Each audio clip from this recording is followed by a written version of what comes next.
এই যে বাংলার মা বোনেরা, তোমাদের যাতে রাস্তায় বেরিয়ে কোনো রকমের অসুবিধা না হয় সেই কারণেই আমাদের বাংলার মুখ্যমন্ত্রী শুভেন্দু অধিকারী 50টা এসি বাস চালু করলো, যাতে এর পরেও কোনো মহিলা যেন না বলতে পারে যে বাসটার ওই মহিলাকে দেখে দাঁড়ায়নি, অথবা যাতে কোনো মহিলা যেন না বলতে পারে যে রাস্তায় তো সরকারি বাসই নেই।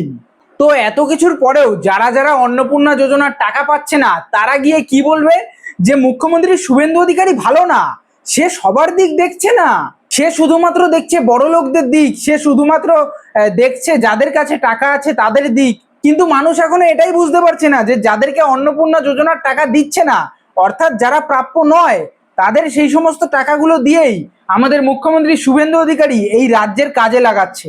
এই নিচের ভিডিওটাতে তোমরা দেখতে পাচ্ছ একের পর এক এসি বাস রাস্তায় ছাড়া হচ্ছে, যেন সেই বাসগুলো এই বাংলার মা বোন তথা সমস্ত মানুষের কাজে লাগে। তবে বন্ধুরা, যাই বলো তাই বলো, দেখে খুবই ভালো লাগছে যে রাজ্যের টাকাগুলো বেশিরভাগ নষ্ট না করে এইরকম কাজে লাগাচ্ছে। তো এই যে 50টা এসি বাস চালু করা হলো নতুন, এই বিষয়ে তোমাদের কি মতামত সেটা কিন্তু আমার কমেন্ট বক্সে জানাতে একদম ভুলবে না। এবং যতটা পারবে সর্বোচ্চ এই ভিডিওটাকে সবার মধ্যে শেয়ার করে দিয়ে যেও। আর এরকমই ভিডিওগুলো দেখার জন্য আমার ফেসবুক পেজ ঢং এন্টারটেনমেন্ট ফলো করে রেখে যেও। টাটা।